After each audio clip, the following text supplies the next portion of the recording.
안녕하십니까 국민 여러분, 그리고 박용진 TV 구독자 여러분.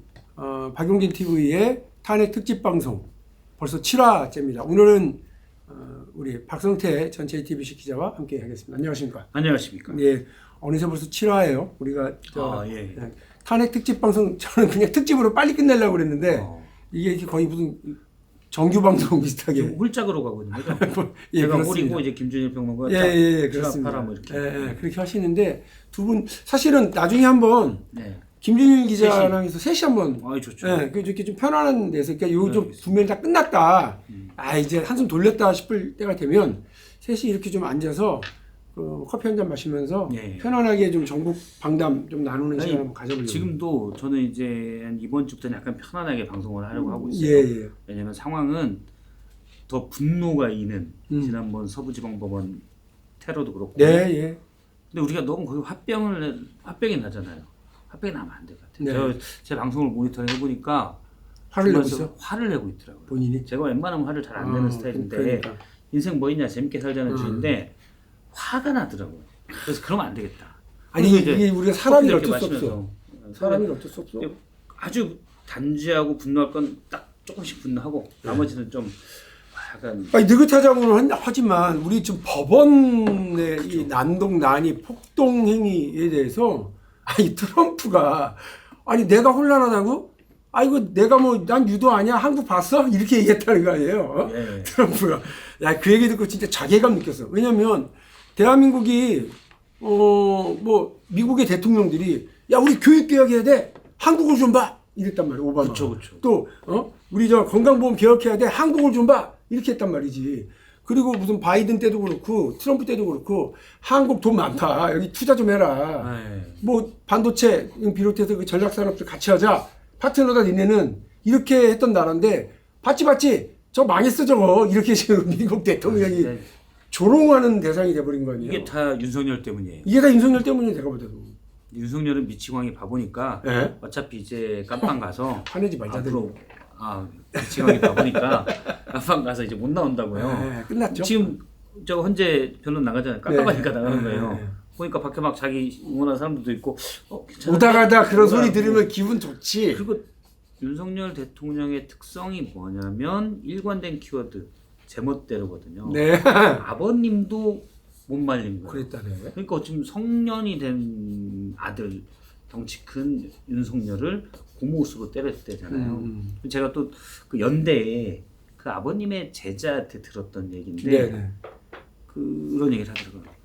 당시 이제 정 교수님이 윤 교수님이 고민이 많았대요. 조교들한테 아들에 대한 고민을 토로했대요. 애가 너무 고집이 세고 어떡할지 모르겠다 이런 얘기를 한 적이 있대요. 그래서 틈나면 오늘 때리고 왔다 뭐 이런 얘기인데 그런데 사실 아버지들이 아들 걱정 다 하고 못마땅한 것도 사실이지만 이렇게까지 할 거라고 하는 우려와 걱정이 아버지는 있었던 것 같아요. 왜냐하면 그 윤 교수님하고 돌아가신 윤 교수님하고 이종찬 광복회장님하고 친하다는 거 아니에요. 근데 이종찬 광복회장이 어딘가 인터뷰에서 되겠죠.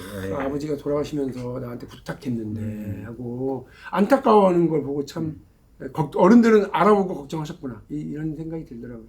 이종찬 광복회장이 그 뭐죠?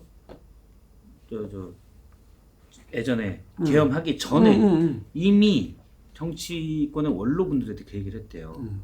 윤석열은 끝났다.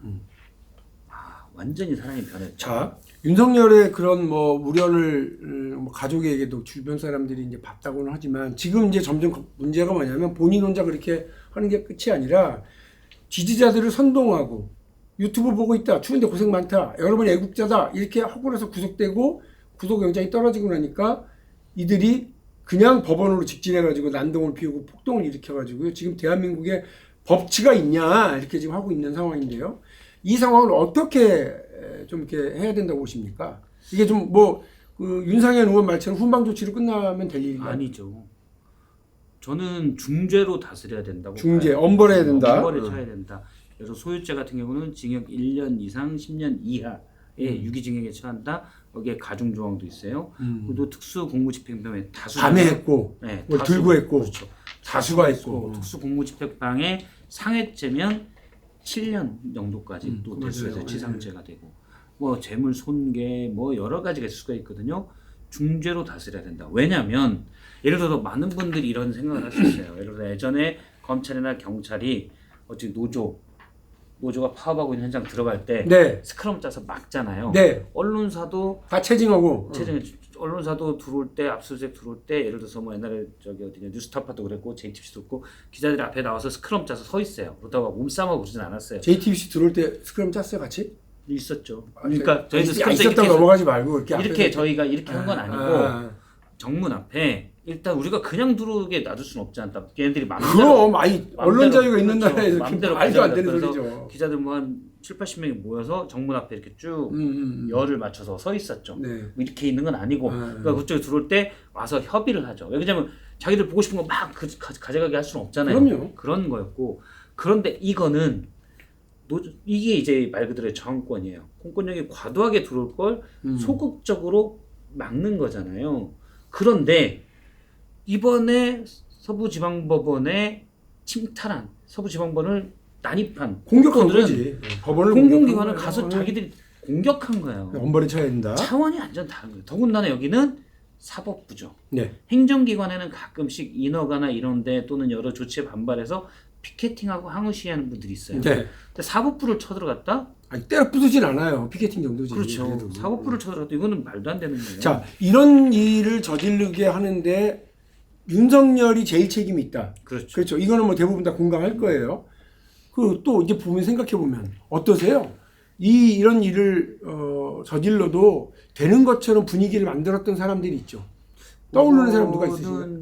제 생각보다는 우리 또 시청자분들이 박용진 의원님의 의견을 듣고 싶어 할 것 같으니까 박 의원님은 어떻게 저는 첫 번째로 그 극우 유튜버들 있잖아요. 예. 특히나 정광훈 목사를 비롯한 이런 그 극우적인 주장들을 하시는 분들 그리고 여기에 어울렁더울렁 이렇게 힘보태고 가서 폼 잡고 법 집행 스크럼 짜서 반의했던 국민의힘 의원들. 그러니까 극우 유튜버 정광훈 목사라고 하는 악질 무당, 예. 악질 정치 무당, 예. 그리고 거기에 놀아나면서도 아무 부끄러움을 느끼지 못하고 있는 국민의힘 의원들.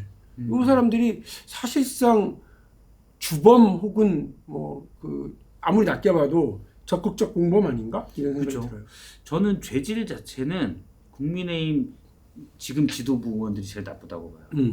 왜냐하면 윤석열 대통령은 앞서도 얘기했지만 미치광이 바보예요. 이제 깜빵 가서 평생을 반성하고 처벌받고 치료받아야 되는 사람이죠. 이제 논외로 치자고요. 네, 예. 제정신이면 계엄을 했겠어요. 제정신이 아닌 사람이에요. 논외로 치고 두 번째는 말씀하신 전광훈과 그 일당들 정치 무당이잖아요.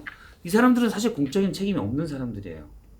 정말 악질적인 범죄자인데 우리가 이 사람들에게 공적인 책임을 따질 건 없죠. 그래 뭐 세금 준 건 없다. 그죠? 그죠. 지장사하는 사람들이에요. 근데 우리가 비판하고 법을 위반한 거, 내란 선전 선동, 또 소유를 선동한 교사죄 이런 부분에 대해서는 너 처벌받아야 돼라고 하지만 그거는 그냥 사법적인 처벌인 거고 공적으로 이 사람한테 뭘 기대할 건 아니었잖아요. 네. 지장사하던 애들이에요. 네. 돈 장사하던 애들 그렇게 가면 되고 그런데 그런데 국민의힘 지도부원들은 공적인 책임이 있는 사람들이에요.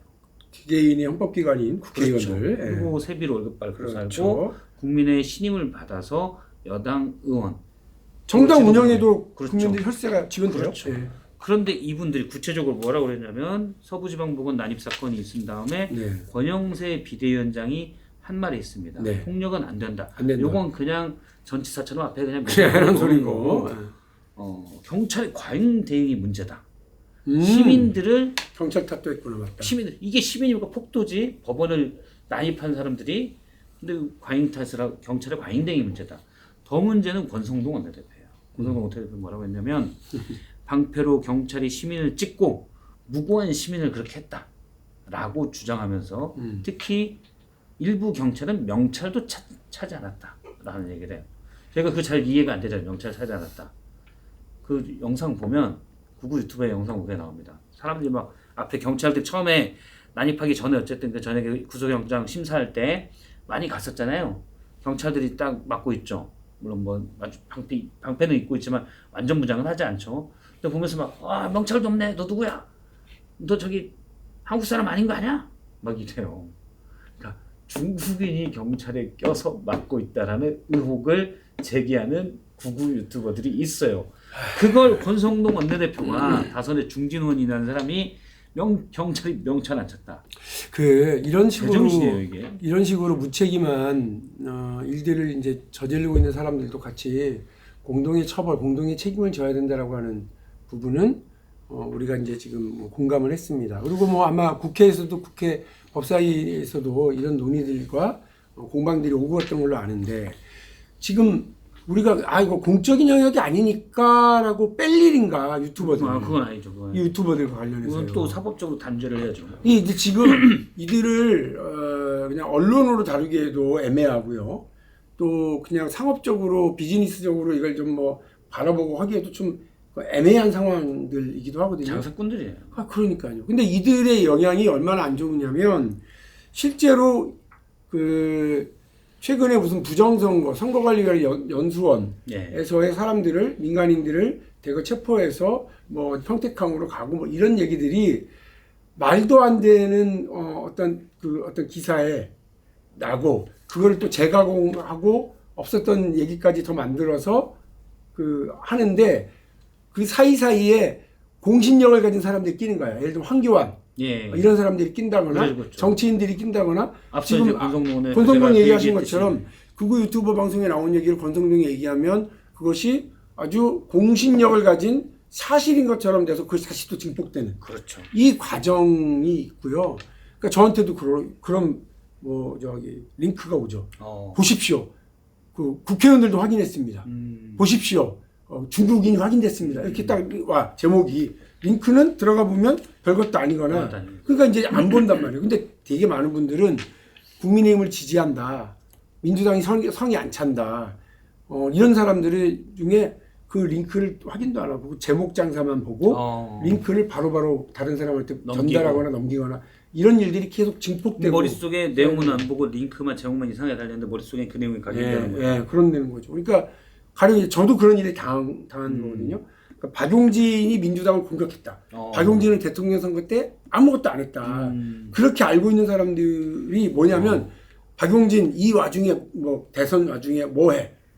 난 대선 때 그렇게 한 게 아니고 그 내용 링크는 들어가면 3, 4년 전이야. 3, 4년 전에 뭐 당이 이렇게 되면 안 된다고 비판했는데 이때 뭐 했다 이런 식이니까 그거는 민주당 안에서도 그런 일이 벌어지기도 하지만 실제로 이 극우 진영에서 국가를 상대로 대한민국 공동체를 상대로 공격하는 일들이 이렇게 저지르고 있더라고요. 사실은 약간의 그런 오해가 일들은 늘 벌어지거든요. 그런 사람 늘 있고, 그러니까 일부 뭐 다른 쪽 생각을 가지고 민주당 내에서도 그런 분들이 박 의원님을 사실과 다른 뉴스로 공격하고 왔어요. 그렇죠. 그런 왜냐면 민주당 오해를 당원도, 유발하는 정도지. 그렇죠. 당원도 엄청 많고 많은 사람들이 있으니까 몇몇 그런 분들이 있을 수 있다고 생각해요. 구구도 저는 몇몇 그런 분들이 있다고 생각해요. 근데 이 부분을 키우는 주류들이 문제인 거지. 그걸 받아들여서. 그렇죠. 지금 국민의힘이 지도부라는 양반들이 그걸 키워서 재생산 확대시키고 있죠. 이게 문제인 거예요. 자, 그럼 정리를 해볼게요. 이건 서부법원에 난입한 사건은 폭동이다.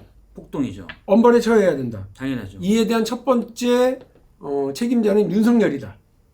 그리고 이에 맞먹는 짓들을 한 것 중에서 한 사람들 중에서 국민의힘 국회의원과 지도부가 여기에 동조 혹은 증폭하는 역할을 한 것과 관련해서 역시 책임을 물어야 한다.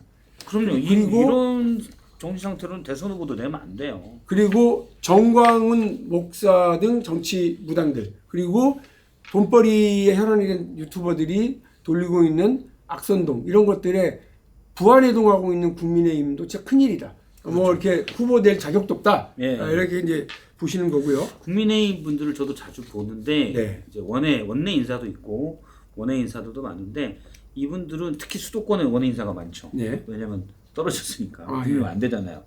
이분들은 합리적인 분들이 꽤 있어요. 네. 그런데 당이 이렇게 가서는 안 된다라고 이구동성을 해요. 그러니까 수도권에 있는 젊은 의원들도 그럼요. 다 그러고 근데 바깥으로는 그 정도 메시지가 조금은 덜 나가요. 근데 저도 이제 야 너희들이 좀 더 얘기를 크게 해서 국민의 주주를 바꿔야지 이게 말이 되냐. 근데 어쨌든 뭐 이렇게 가다가 스스로 망할 가능성이 크죠. 일단 대선에서. 지금 말씀드렸던 요 상황들을 정리를 이제 해보면 이제 최종적으로 그 극우 유튜버들이라든지 국민의힘의 지지자들 중에 일부가 가짜 뉴스를 만들고 선동하고 이렇게 하는 게 가장 큰 문제인데, 이제 지금 드러난 범죄 행위와 관련해서는 윤석열에게도 이 그 법원 난동과 관련된 책임을 물을 수 있는 방법을 찾아야 될 것이고, 또 이와 관련해서 지금은 직접 들어가서 난동 핀 사람들만 처벌하고 있잖아요. 90명 넘는다고 하던데. 예. 그리고 이후에도 체징을 통해서 계속 잡아들여야 된다고 저는 봅니다. 그리고 전광훈, 윤상현 이분들은 그냥 다 잡아요. 연관돼서 수사 받아야 된다고 저는 생각하고요. 자, 이런 책임을 분명히 할 때만이 이런 일들이 다시 반복되지 않는다. 그리고 어떤 극단적 주장에 의해서 대중이 휩쓸려서 공동체를 파괴하고 국가 기관을 이렇게 공격하는 일이 더 벌어지지 않는다. 심지어 미국에서조차도요. 미국의 트럼프와 함께 손을 잡고 당선된 그 부통령 벤스 부통령이 폭력 행위를 유발한 사람들, 미국 의사당을 난입했던 그 사람들 중에 폭력 행위를 유발했던 사람들은 사면 대상 아니다라고 얘기할 정도예요. 그도 아주 극우적인 정치인이라고 그러지만 적어도 선을 넘은 사람들은 사면받을 수 없다라고 하는 얘기를 분명히 한다는 점을 말씀을 제가 드리겠습니다. 이게 교사, 선동 이런 분이 더 위험한 게 당시 의사당 난입 21년 1월 6일이죠. 그때 어떤 과격단체 대표는 실제 그 의사당 워싱턴에 가지도 못했거든요. 워싱턴 도시 들어가다 체포됐어요. 근데 얘가 선동했다 해서 얘가 22년형을 선고받았습니다. 나중에 재판 때는 뭐라고 하는 애인데 재판받아서 내가 너무 평생 못할 짓을 했습니다. 수치심입니다. 반성하는 척을 했어요. 그래도 22년 실제 들어가지도 않았고 근데 계속 얘가 선동해가지고 그냥 우리나라 따지면 전광훈이죠. 여러분 지금 되게 중요한 말씀하신 건데 현장에 참여하지 않았더라도 선동하고 그걸 교사한 사람들에 대한 책임을 분명히 하자라고 우리 박용진 TV의 박성태 기자와 또 저도 똑같이 생각을 합니다. 책임 묻고 이를 위한 수사와 조사가 진행돼야 된다고 생각을 합니다. 아마 우리나라 법은 형량이 거기에 대해서 미국보다는 좀 작을 수 있는데 정광훈 씨가 마침 미국에 가 있거든요. 거기서 미국의 법률로 해서 처벌받았으면 좋겠어요. 수사공조라고요? 거기서 그냥 오지 말고 거기서 그냥 처벌받으시라. 예. 제가 글을 하나 읽어드리겠습니다. 선전은 적개심을 불러일으키는 아주 특별한 대상을 공격 매개물로 대상으로 삼아야 한다. 거짓말을 충분하게 그리고 큰 목소리로서 반복적으로 말하면 사람들은 결국 믿는다. 이 말을 누가 했느냐? 독일의 유명한 나치 선동가 요세프 괴벨스가 한 말입니다. 지금 우리 국민들 귀에 대고 민주당을 공격하고 또 심지어는 판사를 공격하고 우리의 사법 시스템을 공격하면서 이런 난동을 피우도록 거짓말을 일삼고 반복적으로 일삼는 사람들, 그들이 바로 우리 사회를 파괴하는 나치와 같은 폭력 정치인들이다라는 말씀을 드리겠습니다. 피디님이 모시는 말은 박용진 의원님 멘트에다 쏘는 거예요. 여기서 다 끝났어야 돼. 끝났어요? 여기서 다 끝났. 아니 이렇게 또 마무리 살짝 들어가는 근데 방송상 좋아요. 근데